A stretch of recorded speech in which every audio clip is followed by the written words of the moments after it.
Talking about the 3-year-olds, had a pretty good run this season in general, and definitely the horses that are left are impressive enough looking. Admiral Dio second again the other night, looked very good at Mohawk. Really happy with him.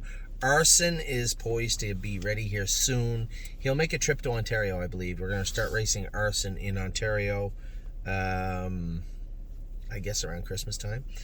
Casanova Hall has been great. Looked great again the other week, winning as he pleases the other night with two different shoes on up front, and looked great. Drebin looked great last night, winning 56-1, but he looked very good doing it. Looked comfortable too, and it's a good class for him. So really happy for Dom, James, all my partners with Drebin. George of the Jungle, he is in the sale tomorrow and will likely sell. He'll make good horse for somebody. Numbers of 2, 3, something like that. He's just on the bottom rung of those numbers of 3 up to 7 horses, and we're going to move George on. Hallie in the Clouds in the sale on the 17th.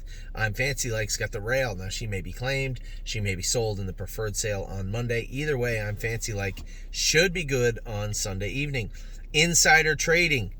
Geez, at the outside last week. Didn't get in the week after. We'll see if we can get her in at the Meadows this week.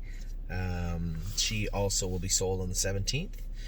Irresistible Sun is almost ready to go, I believe. Where we race him, I don't know yet.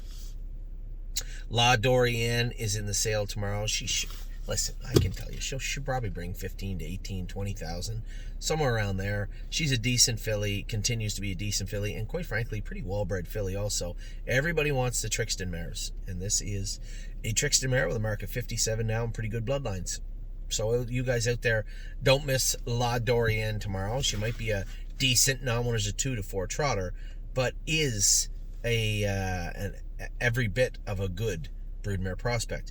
Lover's Play, she's going to be our broodmare prospect this year. She's a tactical landing. We're going to breed her first offering in February, but I don't know who we're going to go to.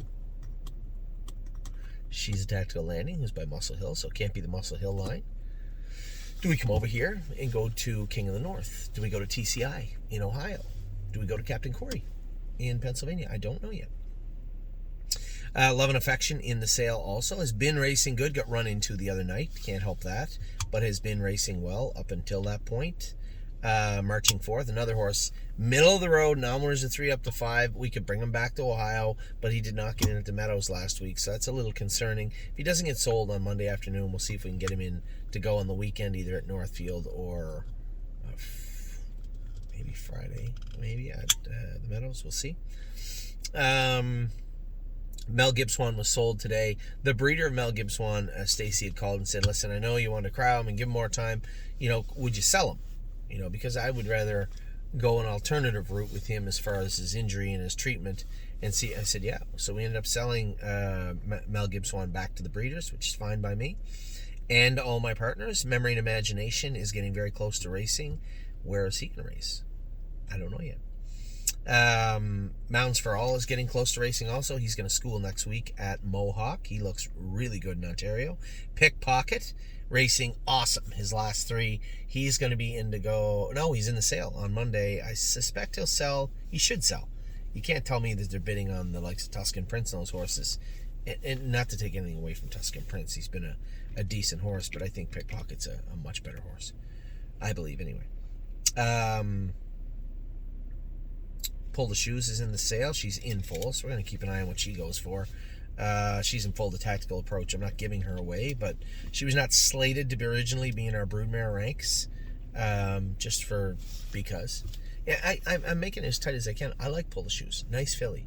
But I'm reserving our spots in our broodmare band, so to speak, to horses that showed a lot of tenacity, a lot of toughness, grit. I don't want to be the best horse. You just have to think you're the best horse or want to be the best horse. And Pull the Shoes, a nice filly. I liked her a lot. I wish we had an opportunity to race her a little bit more, but I think she'll make this filly out of a sister to 6-pack. She's going to draw some attention, as she should. Just a really, really well put together filly. She's in the sale on December 17th. Purple People Eater will also be on the sale on December 17th. Ready for Landing will race next week at the Meadows. Really Don't Care Really Don't Care is also in the sale on the 17th. Tenacious Hanover will race at the Meadows next week, racing pretty good. For those of you out there that think he should go out and beat those horses, go try to buy the one that won that race that was second the other day. They're not for sale for $50,000 or anything near that. This is a pretty nice colt, and he's going to continue to be a decent horse for us. Tim and his crew have done a great job with him, and I suspect he'll race fine next week. Time Is on My Side is back now, where he's slated to race on the 13th of December. Will be his next start back, I believe, is what Tim told me. Vehement is also going to race. He's racing Tuesday and has been racing good. Keep an eye on this guy to where we're going to race him this week. And watch your mouth. We went to enter him. I never noticed. I never even thought about it. He run his last 2 starts. He has to qualify. So he'll be in to qualify with 2 others on Wednesday. I'll be there. I'm not at the Meadows on Wednesday, so I'll be there to go with him. Those are all your 3-year-olds. Going to run through your 2-year-olds quick. No yearling stuff this week. I gave you a full rundown of all the babies multiple times since they were under video with both myself and with Amy. I will talk about them next week. This week, 2-year-olds are all that's left, coming up in just a second.